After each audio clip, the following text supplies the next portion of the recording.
Hi everyone, welcome back to my YouTube channel. Today I want to talk about periods because we don't talk about them enough, because they are part of life as a woman, and because I have some very exciting things to talk about regarding periods and how we can get them healthy and happy, and how we can be able to dance in harmony with our body, etc. So the first thing to say is that I actually have a new YouTube channel called Body-Based Intelligence. So my regular videos are going up there. Obviously this channel will still be here. I will have videos every now and again, but most of my videos are going up on my Body-Based Intelligence channel, so I'll have that linked for you down below. Obviously, body-based intelligence is related to our periods. So let me tell you just a little bit of my story. I have a full video about my endometriosis story, but let me just give you a quick overview of why I care so much about period health for women, or menstrual health. I had really bad period pains when I was 16, and then I went on the pill because that's what I was told to do. And what that did was mask the symptoms of my underlying problem, which was endometriosis in my case, which used to give me really, really debilitating periods. And I was on the pill straight for 7 years. And I just didn't realize all the damage that was doing to my body, and not allowing me to heal myself, not allowing me to have healthy emotions. Honestly, when I came off the pill, I was like, wow, I feel so much happier and more balanced. And also then I realized after how being on the pill affects your natural levels of estrogen and progesterone, how it depletes minerals in the body, how it kind of messes up your gut microbiome, lots of things that I found out after and that still aren't common knowledge. So that's not to say that being on the pill is not the right choice for certain people at certain times. It might be, because it does mask the symptoms of lots of problematic issues that women have with their periods, but these issues are not genetic. That's the most important thing to know. And I think that we kind of led to believe that they are without being explicitly told that, because it would be a lie to be explicitly told that, but we're kind of led to believe that, as in oh well, there's not really anything we can do, so the best we can do is just to numb the pain instead of actually healing and addressing the issues.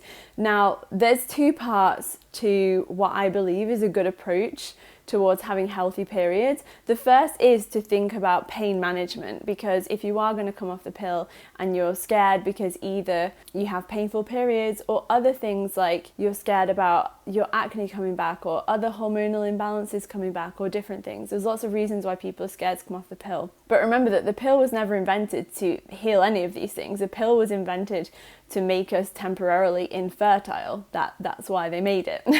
And then they just started giving it out for all these other things as well. Yes, step one is pain management, and I have a whole video about that on my other channel. And then step two is actually healing the root causes of these things, so that we can actually have healthy periods, so that we can understand our bodies.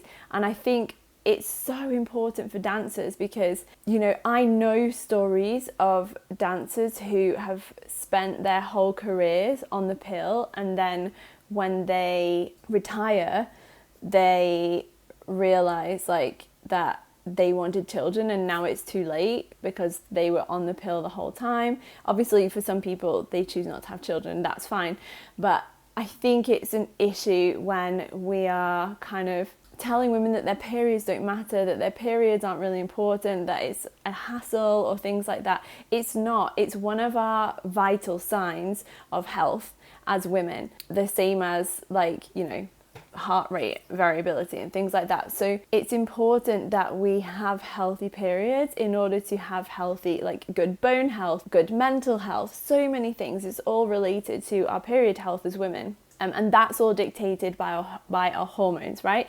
And our hormones are influenced by so many things. Our hormones are influenced by what we eat, how much stress we have, how well we're able to regulate our nervous system. They're influenced by how much sleep we get, the quality of our sleep. They're influenced by our relationships, by our support system, by our own relationship to being a woman and what we think it means to be a woman, and whether we love that or despise that or feel resentful about it or whatever. So there are so many things that play into this, and I, having been on my own healing journey, so after I came back off the pill after 7 years of being on it, I just thought I just had to put up with the pain and just couldn't dance for like 3 days out of the month.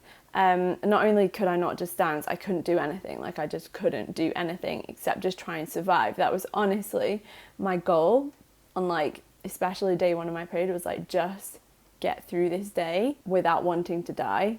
And I say that not in a suicidal way. I wasn't suicidal, but there were certainly moments when, I don't know if any of you can relate, but when the pain is so bad that you're just like, I would do anything to alleviate this now. Like, and the thought had crossed my mind a few times, like, if I wasn't here, I wouldn't be in this pain. And like, again, for me, it never got to suicidal thoughts, but that's a very dark place to have to go to every month. And at that point, I didn't even know that there were ways to heal this holistically. I just thought that the only way was to go back on the pill, which I didn't want to do, or to have surgery, which doesn't address the underlying causes, and then it quite often comes back. So I didn't want to do that either, because I didn't want to cut my body open and then it come back. It just didn't make sense to me. So I just used to try and survive and just get through those days of the month. But when I started to realize that there was hope, when I started to realize that, you know,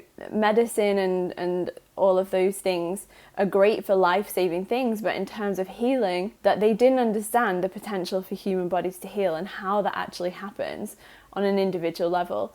And so when I realized that there was hope, and I started to find things that were working for me so that I could dance, but I could dance in a way that made sense for my body during each phase of my cycle, so that I understood when to really push myself harder and when to focus more on like artistry and rein things in a little bit physically, but go there more emotionally and things like that. So once I started to understand how to work with my menstrual cycle as a dancer, or as a dance teacher that I was at that time, my life got so much better. But there were so many things I had to do. There were so many factors to this healing.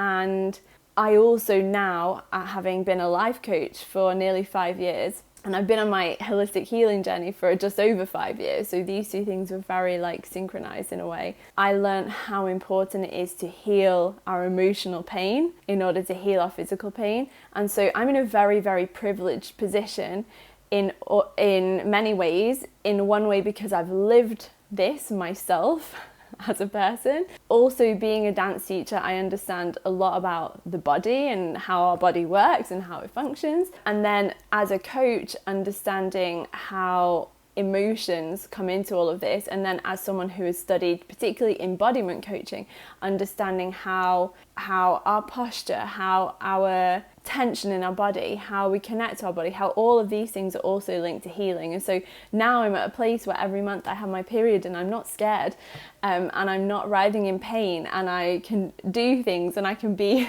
like a functioning human being. And that doesn't mean that I go running around again. Like, I still respect that time of my month to slow down and be a little bit more introspective, but it is like another life that I didn't even believe was possible for myself. So it's been so powerful, and that's why now my work as a coach is starting to head more in this way and facilitate more women in being able to heal, especially issues related to like hormone imbalance or menstrual issues and things like that. It's such a privilege to work with like my one-to-one clients, and for them to understand how like their headaches are alleviating because of their processing of the like very rigid boundaries that they held around themselves, or also the trauma that they'd been through. And same thing with their tummy aches, and understanding that by going through a process of emotional healing, that you actually are also healing yourself physically. So it's such a powerful thing, and I'm so privileged to be able to bring in all of these different aspects of my work and my experience and my knowledge, and to lead people through the process of understanding their female body, because there are so many things that we don't get taught about our body. There are so many things that we just assume is the same as men's bodies, because that's kind of how we've been taught. That's our textbooks about biology.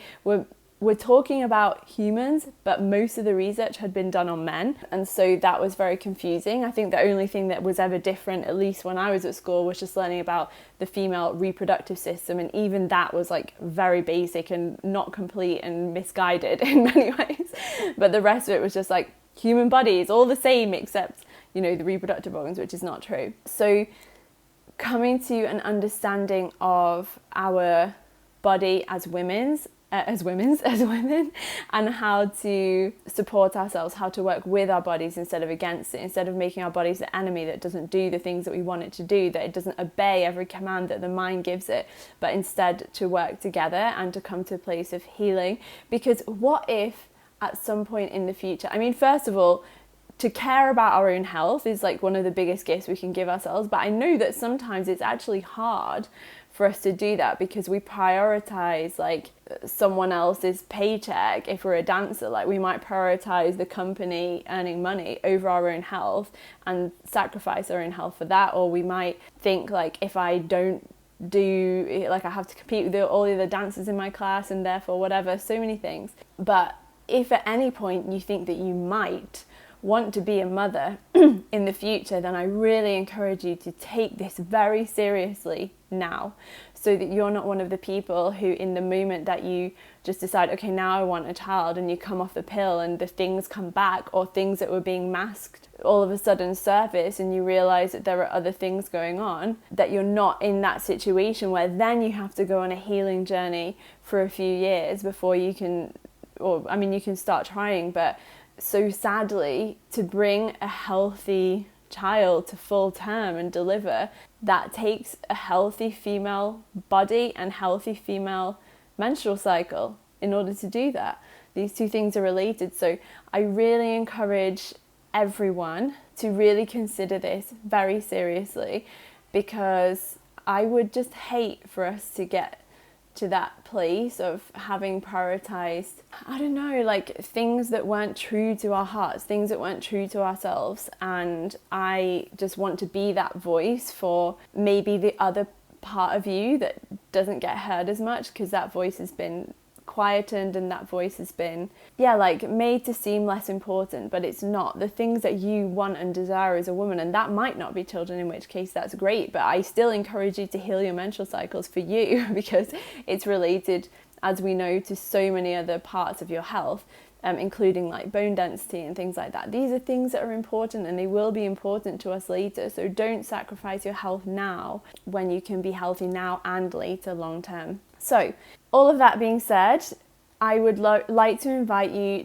to my free masterclass for women on the female body. I'm going to be going through 8 things that we've been taught wrong about our bodies and what to do instead. I'm going to leave the link to both my YouTube channel and that masterclass in the description somewhere. You can find it. And I'm giving this masterclass for free because I want as many women to be able to start on this journey of like reconnecting with their bodies and understanding their monthly cycle as possible. So you are absolutely invited to come to that, and I will be back at some point soon on this channel again.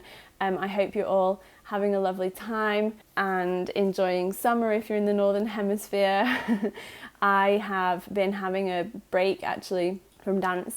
I have been doing body pump, which has been an interesting change. That's like kind of weights and things. And then I have done a few intensive workshops of bachata and lady style salsa and things, but I'm really going with the flow at the moment. I'm enjoying just a little bit of change, and then we'll see what happens in September. So thank you so much for joining me today. I wish you all a wonderful rest of August, and I will see you in my next video. Bye guys.